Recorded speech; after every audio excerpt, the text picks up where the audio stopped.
Skema kombëtare e mbështetjes në bujqësi për vitin 2025 ka përfshirë një numër të konsiderueshëm fermerësh në qarkun vlor, ndërsa këtë vit vjen me 2 instrumente të reja financimi që synojnë rritjen e investimeve dhe modernizimin e sektorit bujqësor. Përveç skemës bazë me vlerë 20 milion euro, janë shtuar Kredia e But dhe Garancia Sovrane, 2 mekanizma që pritet të lehtësojnë ndjeshëm aksesin e fermerëve në financim. Kredia e But mundëson fermerëve të kryejnë investime me interesa të reduktuara, ndërsa Garancia Sovrane u hap rrugën kredive bankare për projekte bujqësore dhe agropërpunuese.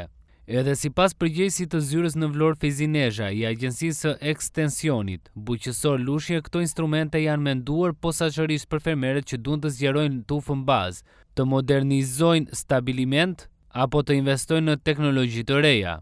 Përfitues do të jenë kryesisht fermerët e zonave rurale, ku investimet shpesh kanë qenë të vështira për të realizuar për shkak të kostove të larta dhe mungesës së garancive financiare. Janë paraqitur rreth 140 fermerë, për të cilën ne kemi dhënë asistencën tonë teknike, informacion këshillim, përgatitje dosjet. Nuk mund të jap numër sakt sa janë përfituesi. 2811 dosje të cilat janë kontrolluar nga zyrat tona, pra Vlorë, Saran dhe Delvin, janë përcjell AZBR-s për miratimin dhe për financimin e fermerëve.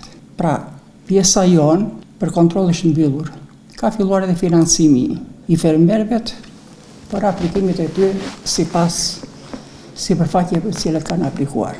Procesi i financimit është në vijim, i marrin 2 këste fermerët, 50% tani dhe 50%.